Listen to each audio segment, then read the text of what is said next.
lalu atau 2 minggu yang lalu sudah saya jelaskan beberapa teori untuk menghitung daya dukung pondasi dalam. Ada 3 ya pendekatannya. Yang pertama dengan metode beban statik yang pembebanannya cukup lama dan setting alatnya cukup lama juga. Bentar.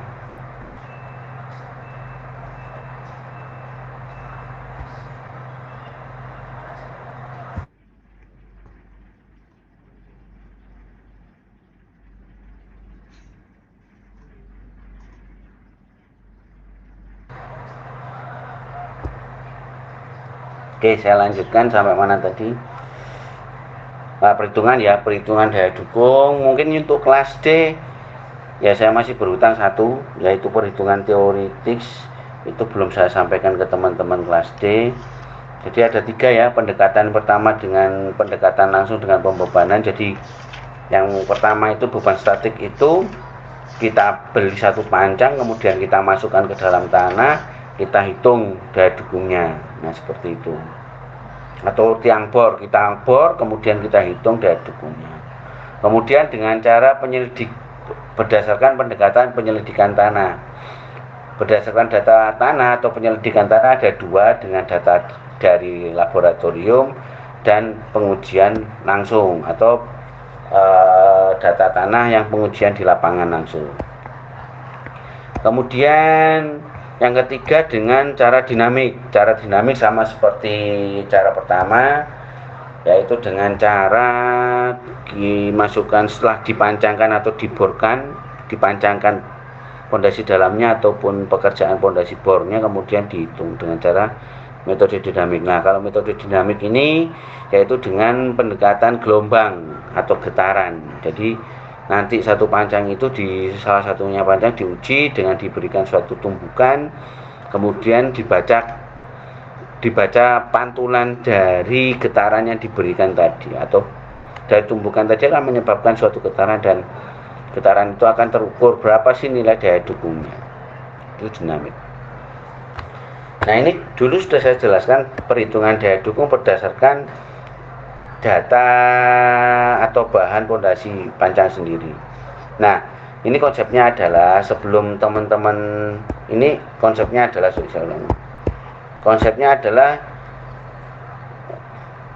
ini setelah kita melakukan perhitungan daya dukung dengan pendekatan data tanah. Kemudian misalkan daya dukungnya butuhnya adalah 280 ton. Kemudian kita cek brosur ya. Brosur tiang pancang atau tiang bor. Ini kebetulan untuk pondasi pancang ya. Tiang pancang. Nah, salah satunya ini adalah punyanya Wika. Jadi banyak ya. Ya, ini Wika Precast untuk pancang. Ada punyanya ini Adimix ya, Adimix pancang juga ada, Adimix ada. Kemudian dari alumni teman-teman itu ada, kelas saya itu ada di pecahnya Merak, itu apa namanya saya lupa, BPI, kok BPI yang warnanya ungu itu loh, saya lupa namanya. Ada juga BPI, alumni teman-teman alumni sipil juga ada yang di sini di BPI, Beton Pancang Indonesia. Cukup banyak supplier pancang yang menyediakan alat pancang ya, salah satunya di Merak, atau di Varia Usaha juga ada, atau di Varia Usaha Beton ya, atau di Adimix juga ada, Adimix. Kemudian kalau Waskita tidak, ya Wika ini yang. Nah, paling banyak yang dibeli atau ini di Wika juga ada kelas saudara angkatan 2011 itu yang bekerja di Wika Precastnya di Pasuruan itu ya. Kalau teman-teman mau coba magang ataupun cari atau nanti kalau sudah lulus mau cari pekerjaan di supplier pancang juga bisa. Nah, kita lihat, teman-teman lihat brosur pancang yang disediakan oleh supplier. Di dalam supplier itu juga memberikan kualitas ya. Dalam hal ini adalah yang salah satunya ini misalkan ukuran diameternya 280, 320, luasannya ini, ya, inersianya ini, kemudian berat unit weight ya, atau berat volumenya, atau berat per meter lari ya, berat per meter lari. Kemudian kelasnya juga ada. Nah, di dalam satu tiang panjang juga memiliki kemampuan bending momennya. Untuk crackingnya berapa kira-kira untuk kondisi crack ketika retak dan ketika beban ultimate. Kemudian allowable compression ya, ini yang dipakai allowable compression ini ya. Allowable compression ini adalah ketika pancang itu ditekan, batas kemampuannya satu pancang itu menerima berapa. Ini juga bisa dipakai acuan di dalam menentukan jumlah pancang yang mau dipakai, itu bisa. Ya, kalau misalkan ternyata kapasitas kemampuan satu pancangnya itu ini ya 280 ton, di sini berarti butuh berapa? Ini harus dipilih salah satu. 42 di sini. Atau misalkan bukan Ki ya, ini dari beban struktur atas PU, dari PU ditambah berat pancang didapatkan 280 dibagi dengan misalkan 42 ya, 42 dibagi 280 dibagi 42,26 itu kurang lebih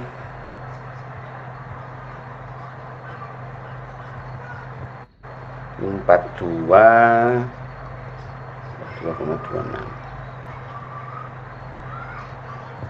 6 panjang ya, 6 panjang.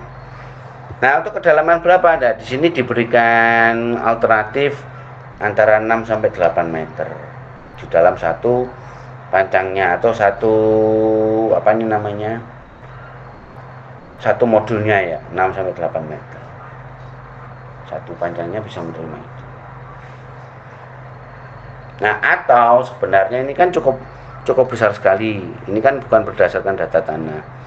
Tapi kalau misalkan berdasarkan data tanah, misalkan butuhnya data DGU-nya adalah 280 ton ya, masih memenuhi ini. Tapi takutnya ketika dimasukkan sampai ke dalam, betulnya pecah, pancangnya pecah. Nah, itu yang perlu dikhawatirkan. Makanya kualitas diameternya paling besar pun juga akan mempengaruhi dari allowable stress-nya itu berapa. Nah, seperti ini. Ini untuk penentuan jumlah pancang atau tipe pancang yang akan dipilih. Kalau berdasarkan daya dukung tanah ya tentunya di sini tadi GU-nya misalkan 280 ton. Pak, ini cuma 57, Pak. Nah, jadi waktu masukkan itu pun juga harus hati-hati di sini ya. Nah, artinya agar mencapai 280 maka pancang ini akan menerima beban paling tidak adalah 280 ton. Alatnya.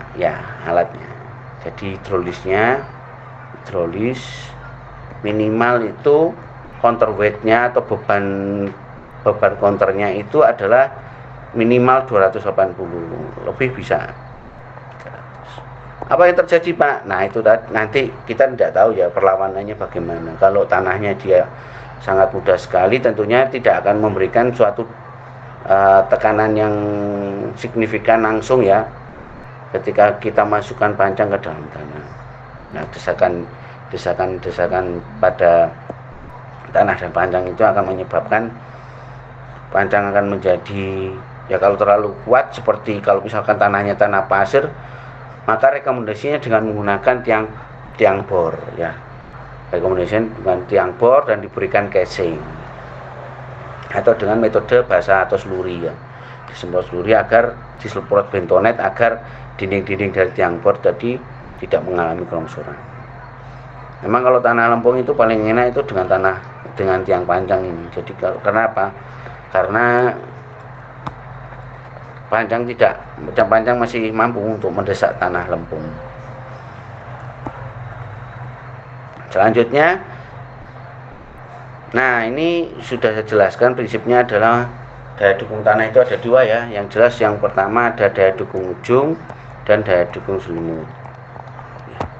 Untuk daya dukung ujung, maka dengan kita menghitung luasan yang di ujung ya, daya dukung ujung ini di teman kelas ABC kemarin saya jelaskan, kita menghitungnya adalah memperhatikan data tanah ya. Jadi kita mengacunya dengan data tanah pengujian langsung di lapangan, yaitu di CPT atau sondir ya. Bisa boleh kalau mempunyai data sondir, maka untuk data ujung gunakan nilai konus. Kalau teman-teman masih ingat, data tanah sondir itu kan ada konus, QC, dan ada juga CHP ya. CHP. Nah, QC ini digunakan untuk menentukan nilai daya dukung ujung ya. Kemudian dikalikan dengan luasan tiang panjang dibagi dengan safety factor. Nah, safety factor gunakan nilainya ini seperti yang saya jelaskan. Safety factor itu adalah nilai keberanian seorang desain ya. Kalau tidak berani ya pakai 3 ini sudah cukup aman lah untuk bangunan tidak mengalami penurunan nanti. Kemudian untuk nilai dengan data NSPT sama seperti tadi untuk daya dukung ujung. Di sini kalau NSPT kan berarti berdasarkan data borlog ya. Berapa nilainya ini juga bisa gini, tergantung tanahnya. Nilai NSPT per kedalaman nanti ada nilainya, ini pasti ada nilainya. Nah, dari situ nanti teman-teman akan menentukan ini. Jangan lupa juga maksudnya 6D atau 10D bagaimana. Misalkan 10D ambilnya ya, diameternya 60 cm, maka 10 dikali 6 adalah 600 cm atau 6 meter, berarti 6 meter ke atas ditambah 4D berarti 4 meter ke bawah, selama ada datanya memenuhi. Kalau tidak memenuhi maka teman-teman akan menggunakan data seadanya, kemudian dirata-rata, kemudian dikalikan dengan luasan penampang. Nah, untuk data NSPT menggunakan pendekatan Meyerhof, maka dikalikan ini ya. Kalau di teori kemarin 40 ya, ini 4. Ini melihat dari konversi satuan, jangan lupa konversi satuan ya. Ini dengan menggunakan feet ya, luasannya dengan menggunakan feet. Nah, untuk friction atau daya dukung geseknya, teman-teman yang menggunakan selimut. Nah, di sini kalau disondir dengan menggunakan JHP atau cliffnya, harga cliffnya, hambatan pelekat rata-ratanya ya, JHP-nya di rata-rata. Nah, jangan lupa dihitung selimutnya berarti per kedalaman tuh. Tapi sebenarnya dari JHP pun sudah memenuhi ya, JHP total ini kan. JHP itu kan jumlah hambatan pelekat atau cliffnya, hambatan pelekatnya ya. Kalau jumlah berarti sudah di jumlah secara kumulatif atas dan bawah. Tapi di rata-rata belum sebenarnya ya, belum di rata-rata. Kalau di rata-rata berarti dibagi dengan jumlah total kedalaman. Tapi ya enggak sih ya, soalnya tiap kedalaman kan beda nilainya, langsung dikalikan. Jadi sebenarnya tinggal JHP dikalikan dengan luas selimut ya, dibagi dengan safety factor. Nah, di sini safety factor itu ada 5. Nah, kalau tadi ada ketentuan nanti di bawahnya. Safety factor juga mempengaruhi dari bagaimana keberanian seorang desainer fondasi ya, salah satunya itu. Bahkan kalau misalkan data tanah lempung ya, kemudian tidak memperhatikan nilai friksi, hanya memperhatikan nilai ujungnya saja, boleh Pak, boleh saja. Artinya adalah nilai friksinya kan kecil sekali ya kalau lempung ya, karena dia memiliki kemampuan lekatan, kohesi. Sementara untuk friksinya sangat kecil, diabaikan, karena itu akan memberikan nilai bonus untuk daya dukungnya. Jadi di dalam menghitung QU-nya hanya memperhatikan QP saja.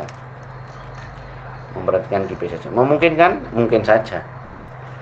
Nah, itu juga disebut dengan keberanian dari seorang geoteknik desain atau geotechnical engineering di dalam menentukan desain pondasinya atau menghitung daya dukung pondasinya. Kalau ini berdasarkan data NSPT, kalau dengan menggunakan perpindahan besar ya, hammer, drop hammer. Kalau ini hidrolis.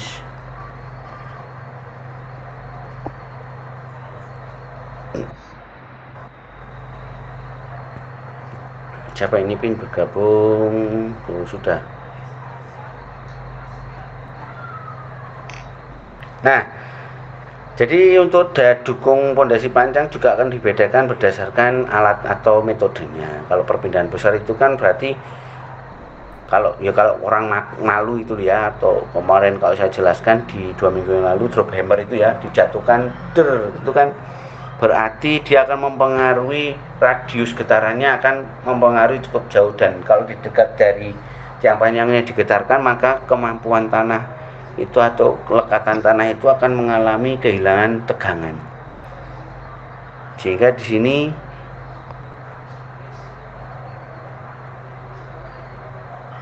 enggak siap dibagi dengan 50 kecil ya harusnya, berarti nilai daya dukungnya besar, kebalik. Tapi kalau dengan perpindahan kecil dia dibagi dengan 100. Tapi dicek aja secara teori, kemarin ada ya di bukunya siapa, di teori yang saya jelaskan kalau di draft saya di poin 5 perhitungan daya dukung tanah ya. Di situ ini dengan pendekatan Merhoff. Kalau nggak salah saya lupa ini berapa. Ini kalau ini kan karena datanya ini ya satuannya. Cuma ya kalau di sini kita perhatikan bahwa kalau dengan perpindahan besar itu akan memberikan daya dukung friksi yang cukup besar dibandingkan perpindahan kecil. Jadi gesekannya itu langsung ya, secara teorinya mungkin gitu. Kemudian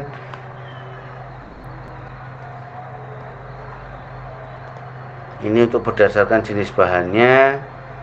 Nah, kalau jenis bahannya berarti seperti di awal tadi ya, seperti di brosur yang kita dapatkan dari jenis bahannya. Kalau ini berdasarkan ya tegangan izin sih, tegangan izin bahan. Contohnya misalkan teman-teman pakai baja gitu, ya itu juga secara teori kemarin kan juga ada yang membedakan ini, bagaimana menghitung daya dukung pondasi dengan material yang berbeda. Nah, ini yang perlu penting. Nah, setelah menghitung daya dukung ujung ditambah daya dukung selimut, maka setiap daya dukung itu dibagi dengan suatu safety factor, baik pendekatan dia adalah dengan data Sundir ataupun data NSPT. Nah, sekarang ketika mendesain ya, teman-teman sudah ambil PBG itu, ada yang ambil PJJ dan ada yang ambil PBG. Ketika mendesain PBG atau PBJ, teman-teman kan menggunakan kombinasi ya, kombinasi beban ya. Nah, kombinasi beban untuk beban sementara ini terkadang kita hanya memperhatikan beban mati saja. Ya, kalau beban tetap ada beban mati, hidup, angin, ya air hujan. Kalau beban dinamis di sini ya juga ada beban tetap ditambah dengan beban angin, atau beban tetap ditambah dengan beban air. Berarti ini angin enggak, mohon maaf. Air hujan aja. Beban gempa earthquake. Ya. Nah, teman-teman ketika menganalisis kemudian didapatkan hasil analisis PU terbesar itu disebabkan oleh beban tetap, maka ketika menghitung daya dukung gunakan safety factor yang pendekatannya minimal dengan beban maksimum dengan beban tetap. Nah, minimal dengan beban tetap. Kalau ternyata hasil dari analisis itu bangunannya tinggi, ternyata pengaruh dari beban gempa itu cukup besar, maka gunakan di dalam desain pondasi itu dengan beban dinamis. Nah, seperti itu. Sampai sini ada pertanyaan?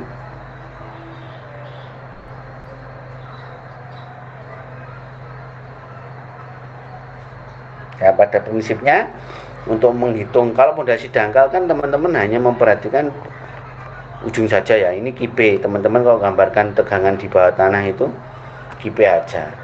Tapi kalau pondasi dalam, yang diperhatikan adalah dua, yaitu pondasi daya dukung selimut dan daya dukung ujung.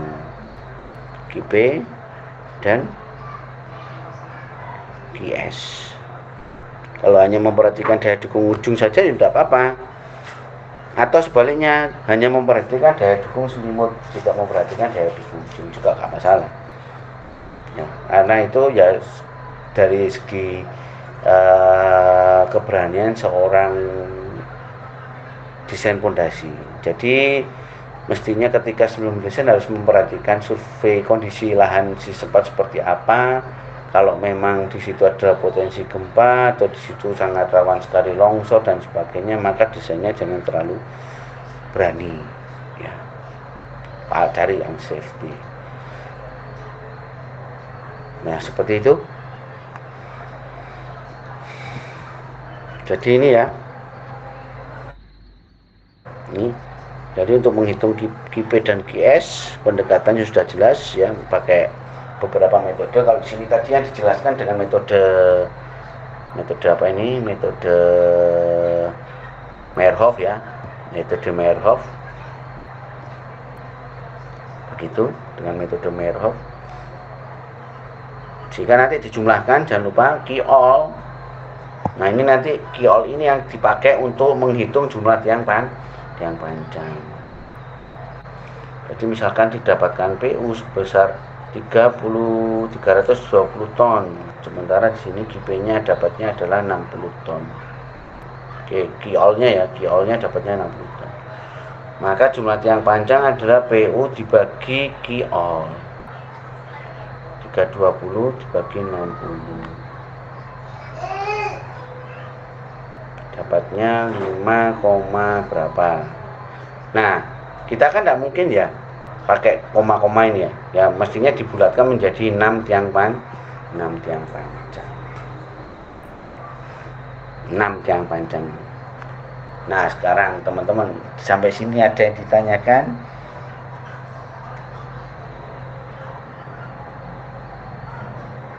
Ada yang ditanyakan bagaimana menghitung pondasi dalam? Sampai sini selesai? Belum. Jadi ada kelanjutannya. Kalau nggak ada saya ditanya. Kalau tidak ada yang bertanya saya lanjutkan kalau begitu. Nah, selanjutnya adalah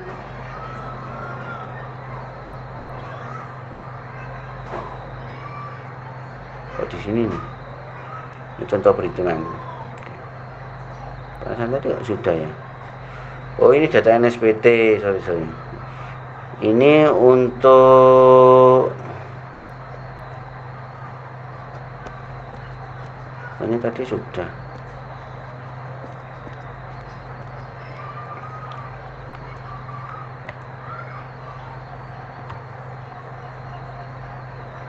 Nah, ini untuk data. Oh, yang di atas tadi data sondir, mohon maaf. Ini untuk data sondir. Sorry, saya lupa. Ini data sondir ya. Ini kalau kita teman-teman menggunakan desain perhitungan pondasi berdasarkan data sondir. Kalau data NSPT berarti tidak perlu per KIP, tapi di sini KIP ditambah QS menjadi QO ya, Q ultimate, kemudian untuk menjadi Q izin maka QO dibagi dengan suatu safety factor. Nah, di sini untuk data NSPT safety faktornya antara 2,5. Variannya berbeda dengan sangat berbeda ya dengan sondir tadi ya. Kalau sondir tadi cukup banyak penentuannya berdasarkan beban-beban. Kalau di sini, nah kalau misalkan desainnya dia adalah pondasi dalam dengan menggunakan desain pondasinya dengan menggunakan beban dinamik, maka safety faktornya diperbesar. Sebentar izin, sebentar saya ada paket.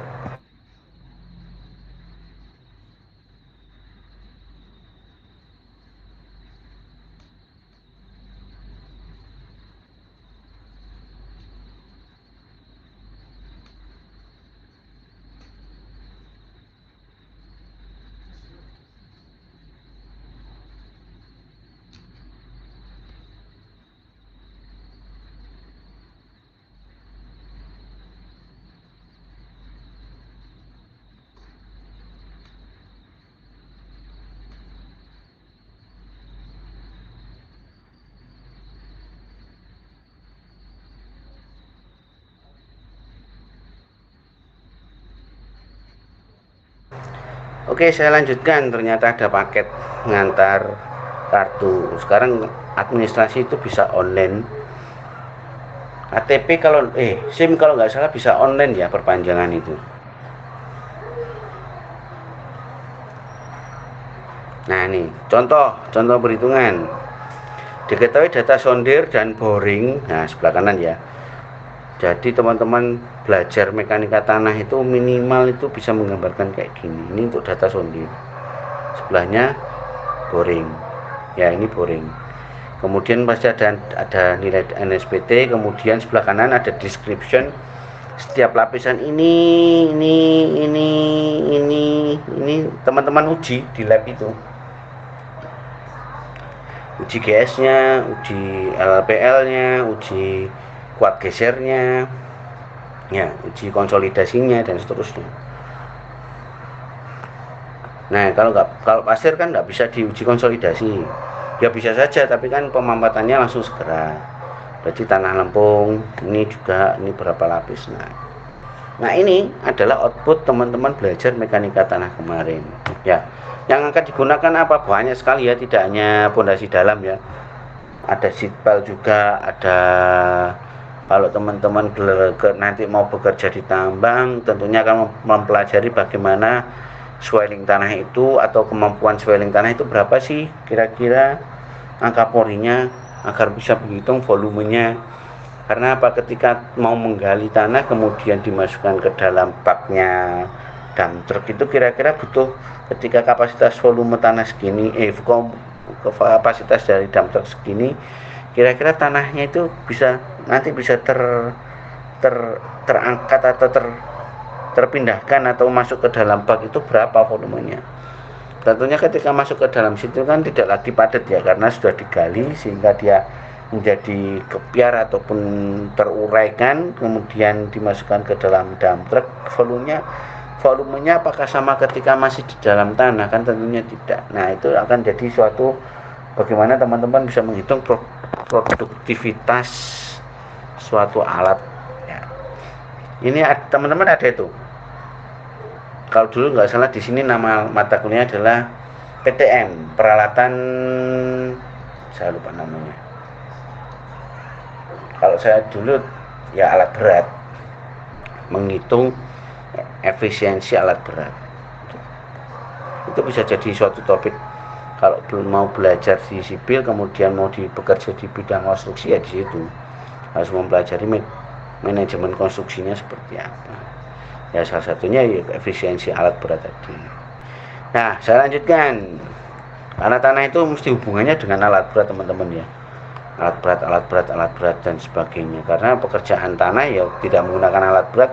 Kalau manusia ya tidak mungkin, wong pancang aja menggunakan alat ya. Alatnya juga termasuk alat berat. Diketahui data tanah di sebelah kanan, kemudian direncanakan suatu pondasi tiang panjang persegi dari beton precast, di mana materialnya tegangan izin beton itu adalah 60 kg per cm persegi. Direncanakan pada kedalaman 22 meter dengan ukuran tiang panjangnya 40 x 40. Hitung beban yang diizinkan untuk bekerja pada satu tiang tunggalnya, berarti menghitung satu tiang tunggalnya. Nah dari contoh itu maka teman-teman bisa menghitung kapasitas satu tiang panjang itu menerima beban berapa. Dari kemampuan bahan tadi adalah 60 kg per cm persegi dikalikan dengan luasannya, berarti 90 dikalikan 40 dikali 40 dapatnya 96.000 kg, dijadikan ton 96 ton. Jadi satu tiang panjang mampu menerima, kemampuannya adalah 96 ton. Kemudian kalau kita mengecek berdasarkan data tanah, kemudian kita hitung itu berapa sih nilai tahanan ujung berdasarkan data sondir kedalaman 22 mana 22 ini ya, saya pakai warna lain, hitung aja deh ya. Nah kemudian 6 sampai 10D ke atas ini pakainya berapa? 10D ke atas, diameternya 40 atau sisinya 40, berarti 10 dikali 44 meter. 4 meter ke atas berarti 221 1 2 3 4. 22 kurangi 4 berarti sampai 8 yang warna kuning. Nah, ini datanya berapa? Ada berapa? Nah, nanti dijumlah. Kemudian yang satunya adalah 4D ke bawah. 4 kali 10 4 kali 40 1,6 dipakai 2 meter yang warna merah ini, sehingga data warna kuning dan warna merah dijumlah di rata-rata. Didapatkan di sini ya, ada 37 40 8 10 125 105. Ada 7 data yang dibaca, dibagi dengan 7, maka didapatkan rata-rata ujungnya adalah 54,5, sehingga 54,5 dikalikan dengan luasan tiang panjangnya 40 kali 40 600 dibagi dengan 3, didapatkan 29 ton untuk satu tiang panjang daya dukung ujungnya. Kemudian untuk liftnya, nah di sini, liftnya di sini teman-teman di rata-rata ya, dibagi dengan panjangnya ya 0 sampai 3 meter 300 cm. Jadi di sini berapa nilainya? Jadi bentuknya segitiga. Nah, JHP juga bisa, cuma di sini agar efektif. Jadi dibagi 3. 0 sampai 3, ini 3 saya hapus dulu biar gak jumbo. 0 sampai 3, 3 sampai 7, 7 sampai berapa tadi? 7 sampai 14, kemudian 14 sampai 20, 14 sampai 20, kemudian 22 sampai 28, 22 sampai 24, 20 sampai 22, 20 sampai 22. Nah, penentuannya ini teman-teman memperhatikan ini ya. Jadi ketika data tanah itu ini JHP-nya ini ya, yaitu yang ditentukan adalah kemiringan dari JHP. Ini miring.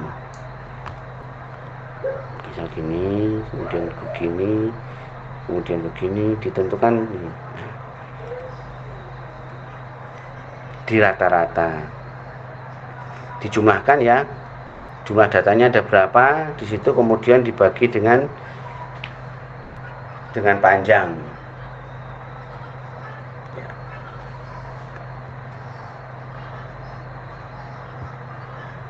Nah, di sini dibagi jadi 5 bagian tadi. 0 sampai 135 kurangi 0. Jadi segaris gitu ya. Maksudnya kayak segitiga gitu ya.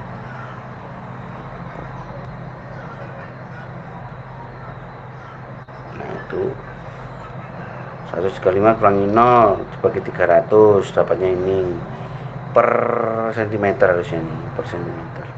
Karena JHP itu satuannya kilogram per sentimeter persegi per sentimeter. Karena dibagi sentimeter ya, per sentimeter per sentimeter per sentimeter per sentimeter. Nah, data tanahnya tadi kan karena miring jadi diambil ujung-ujung. Kalau di rata-rata boleh, cuma kan kalau di rata-rata jadinya tidak per meter lagi maksudnya. Nah, kalau di rata-rata jadinya kayak miring gini, jadi cekak gini. Ini misalkan di rata-rata jadinya begini. Enggak, sebenarnya enggak masalah. Prinsipnya sama. Nah, kemudian setelah dapat itu kembali lagi di dalam sini dikalikan dengan ketinggian kedalaman tadi ya.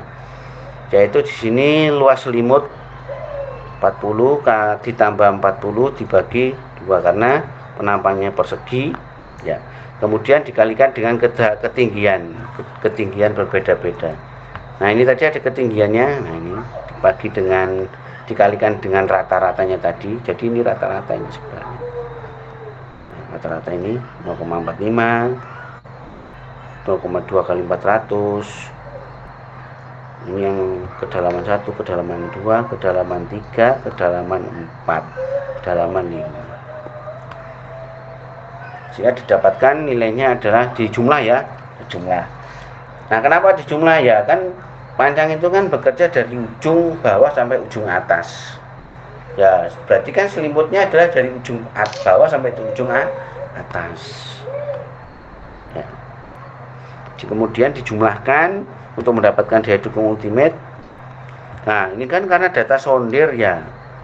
Harusnya per sudah dibagi safety factor ya, per daya dukungnya dibagi dengan safety factor. Sudah dibagi pakai beban tetap 3 dan 5, sehingga langsung jumlahkan 29 tambah 17,18 dapatnya 46,18. Kemudian dikurangi dengan berat yang itu sendiri, yaitu dengan luas penampang dikalikan kedalaman dikalikan 2400, ini adalah kilogram per meter berat volume beton, sehingga didapatkan 46,18 dikurangi beratnya yaitu 37,73 ton. Nah, jadi kemampuan gaya gesek yang diberikan oleh tanah masih kurang dari kemampuan bahannya. Artinya bukan oke ya, artinya masih safety, tidak mengalami crack, no crack ya. Tidak ada retak di pondasinya. Gitu. Ada yang ditanyakan teman-teman sampai sini?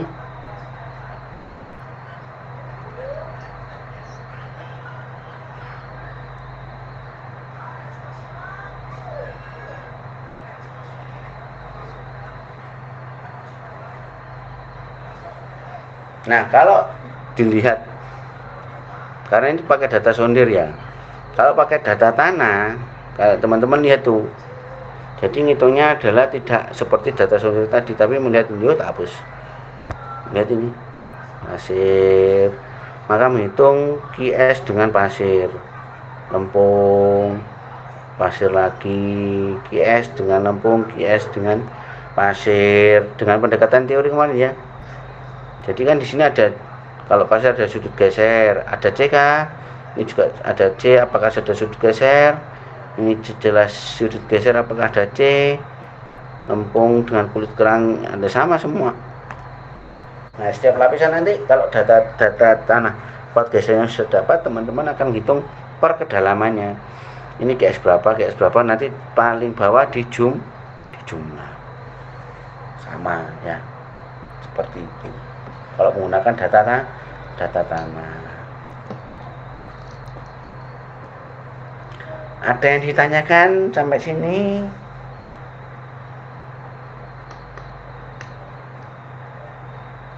Suara saya terdengar dengan jelas enggak ini teman-teman yang lain? Jelas, kalau saya lihat tadi banyak yang keluar.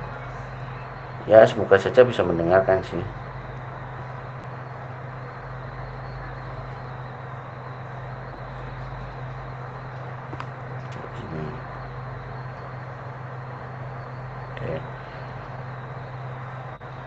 Nah, itu ya. Saya stop share dulu. Jadi saya sedikit mereview kembali atau menyimpulkan bahwa di dalam menghitung daya pondasi, dalam menghitung daya dukung tanah itu, nanti teman-teman kalau mengalami itu ya di lapangan itu, karena memang penyelidikan tanah itu tidak murah, mahal, jelas biaya yang dikeluarkan yang cukup effort lah, apalagi kalau sondir dan SPT ya, ataupun boring dengan SPT sondir sendiri. Tapi artinya adalah di dalam mendesain pondasi pun kita akan mendekati kondisi yang sebenarnya. Nah, terkadang konsultan itu nggak mau mengeluarkan biaya untuk penyelidikan tanah, nggak mau, hanya mau bayarin untuk survei aja, buat pemetaan saja, topografi. Tapi kalau topografi kan secara horizontal ya, pemetaan secara horizontal. Tapi pemetaan secara vertikal, secara kedalaman tanah, itu ya kita harus melakukan pemetaan dengan penyelidikan tanah. Jadi tantangannya nanti kalau teman-teman mendesain itu tidak ada data tanah. Nah, caranya bagaimana ya? Dengan menggunakan brosur tadi itu bisa jadi suatu alternatif dan diberikan suatu kesimpulan dan asumsi ketika nanti dalam pelaksanaan pun harus dilakukan penyelidikan tanah dulu. Artinya penyelidikan tanah dibebankan kepada kontraktor. Itu ada yang seperti itu, ada ya. Jadi teman-teman pengalaman nanti ketika menghitung ya, menganalisis dan sebagainya. Ini kebetulan ya teman-teman angkatan ini sudah ambil PBG ya, ada yang ambil PBG, ada yang ambil PJJ. Nggak tahu PJJ-nya apakah sampai pondasi kah atau hanya sampai struktur atas saja. Kalau PBG ya jelas masih berkutat dengan portal ya. Kalau sudah sampai portal, ya. Kalau masih atap saja ya, wah itu saya tidak yakin itu nanti itu. Yakin selesai maksudnya. Karena tuntutannya ya banyak memang.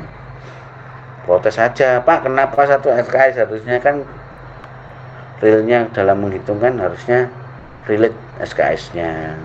Ya harus juga dilakukan namanya kok restrukturisasi kurikulum seperti itu. Oke, saya lanjutkan untuk desain pondasinya. Ya, selanjutnya itu adalah bagaimana kita menghitung kelompok tiang pancang atau tiang pondasi. Tadi kita mendesain atau menghitung satu pondasi saja.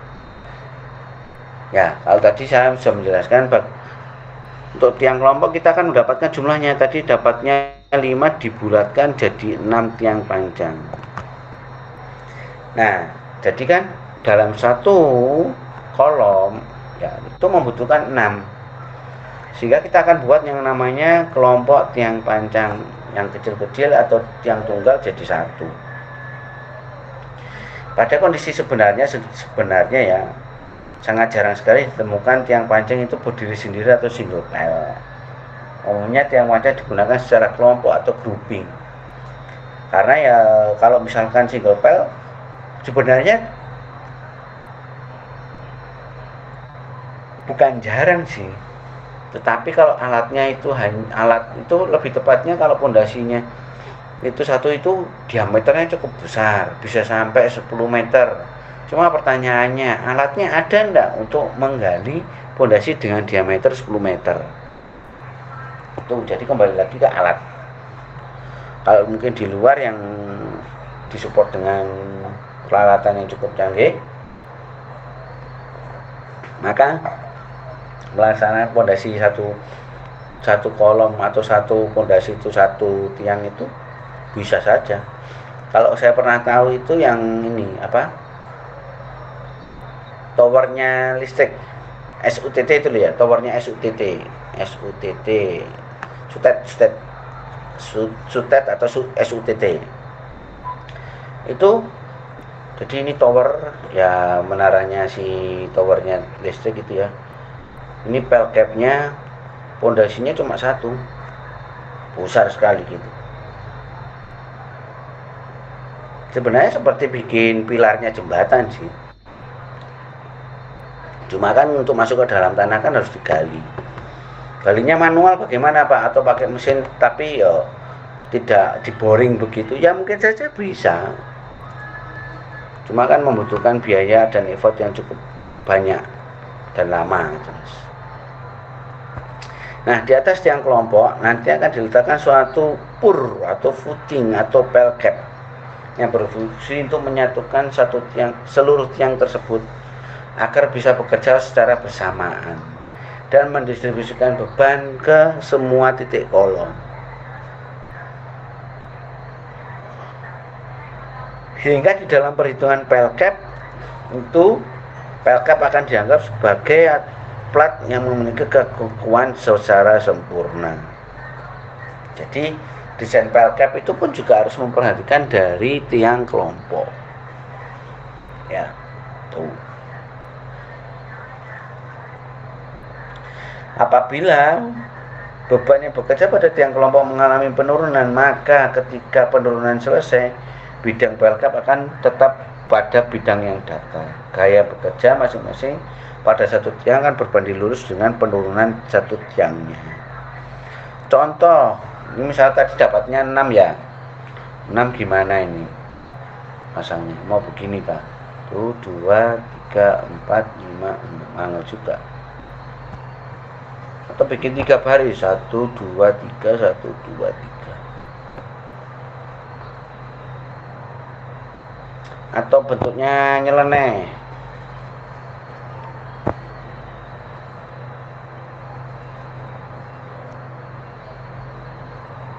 Nyeleneh piye? Ya ini 5. Ya susah sih memang kalau 6. Ada lagi mungkin yang baris, yang 2 baris masih memungkinkan ya. Ini di luar semua, keliling gitu ya. Kolomnya di sini. Ini pel capnya nanti, misalkan begini. Misal ya. Nah, sekarang bagaimana perhitungan untuk tiang kelompok? Ketentuannya bagaimana? Jadi di dalam satu tiang pancang itu kan mendistribusikan beban berupa, sebenarnya kontaknya dengan tanah itu berupa tegangan. Nah, di dalam satu tiang itu akan mendistribusikan beban itu dengan berupa tegangan. Nah, tegangannya ini itu bisa dilihat dari kalau teman-teman belajar di pondasi dangkal, yaitu keruntuhan pondasi ya, digambar di keruntuhan pondasi ya.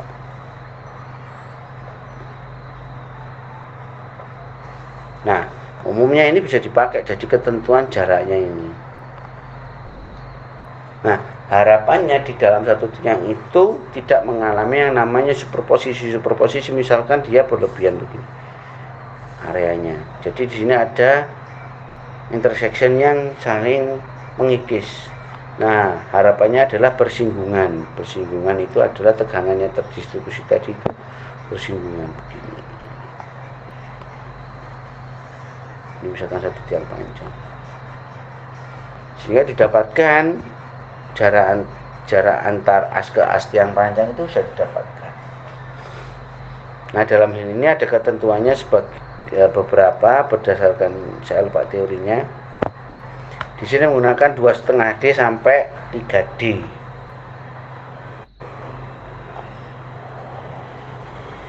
Kalau tadi sisinya 40, maka dikali 3 adalah 1,2. 40 dikali 2,5 maka sisinya 1. Maka jarak di sini adalah minimal 1 sampai 1,2. Atas dan bawah sama ya, 1 sampai 1,3.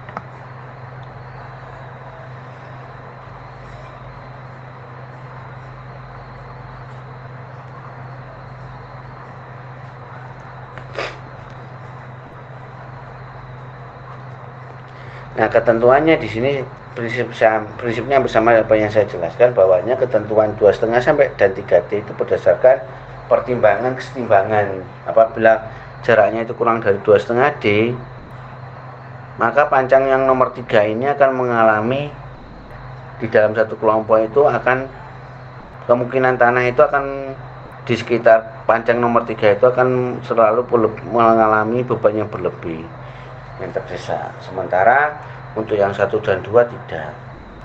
Kemudian akan menyebabkan terangkatnya tiang-tiang di sekitarnya yang dipancang terlebih dahulu ya. Artinya kalau terlalu berdekatan nanti pancang yang dipancang ya, kita mancang sebelahnya. Pancang yang pondasi pancang yang sudah masuk itu akan mengalami terangkat keluar. Itu juga cukup riskan dalam pelaksanaannya.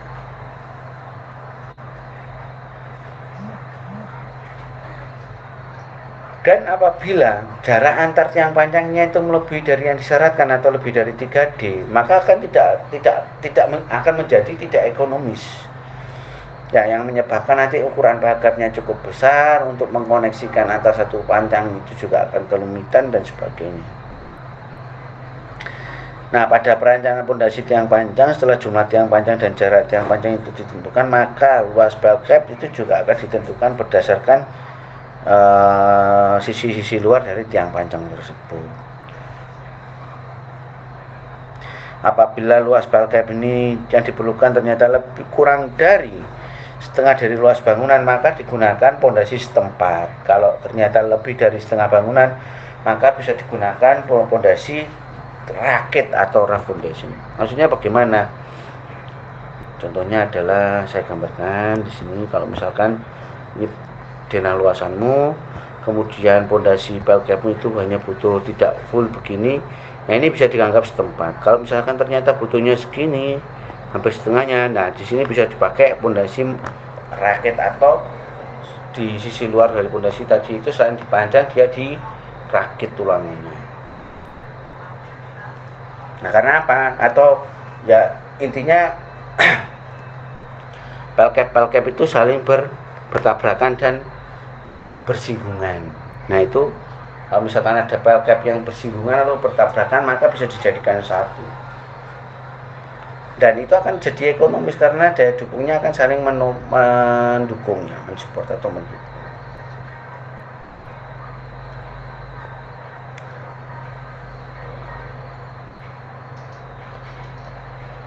Sehingga dalam hal ini dalam menentukan berapa tiang panjang yang dibutuhkan seperti yang dijelaskan tadi, bahwa jumlah tiang panjang yang dibutuhkan itu berdasarkan gaya aksial atau reaksi aksial yang ada di kolom teman-teman tentukan itu tadi, sehingga akan didapatkan dibagi dengan daya dukung izinnya sehingga didapatkan jumlah tiang panjang. Nah ini satu lagi, di dalam mendesain umumnya ya, maka teman-teman kolom itu ya ini titik kolom, kemudian ada tiang panjang, ini titik berat tiang panjang, diusahakan bahwa titik pusat kolom ini sejajar dengan titik pusat tiang panjang ya, diusahakan. Kalau tidak bagaimana Pak? Kalau tidak berarti penampangnya ini akan jadi bisa dibuat suatu tidak homogen ya, atau tidak gores ya. Tujuannya adalah ketika beban terdistribusi itu ya tepat pada titik beratnya tiang pelkep tadi atau tiang panjang tadi ya, jadi tidak akan mengalami beban eksternal di luar ekspektasi. Tetapi kalau kita melihat suatu kondisi lahan yang tidak memungkinkan, misalkan di tepi begitu ya, di tepi kemudian kolomnya itu mepet sekali, nah pelkepnya kan jadinya tidak tepat pada titiknya dengan kolom ini, ada eksentrisitas. Jika ada eksentrisitas maka pertimbangannya adalah kemungkinan dicek torsinya, kemampuan torsinya bagaimana, kemampuan torsi pada bangunan itu bagaimana ya. Jadi diharapkan teman-teman ketika mendesain ya, kalau seperti ini maka pelkepnya itu usahakan dia tetap sejajar dengan kolom gitu loh, berimpitan diusahakan. Kalau misalkan panjangnya terlalu mepet dengan tembok tetangga Pak, bagaimana? Nah berarti desainnya yang perlu dirubah, bikin aja cantilever nanti ya, di sini cantilever beam gitu ya, kan tidak masalah, bisa saja. Jadi akhirnya titik pusat kolom dengan titik pusat pelkep itu tidak mengalami eksentrisitas. Kalau ada eksentrisitas, resikonya nanti ada perhitungan tambahan dari momen yang disebabkan eksentrisitas. Sehingga di sini teman-teman ketika pondasi kelompok harus menghitung yang disebut dengan efisiensi pondasi tiang kelompok. Artinya adalah ketika menentukan desain ukuran jarak antar tiang panjang itu juga harus dihitung efisiensinya. Nah ini ada beberapa, salah satu teman itu tidak cocok dengan rumus ini.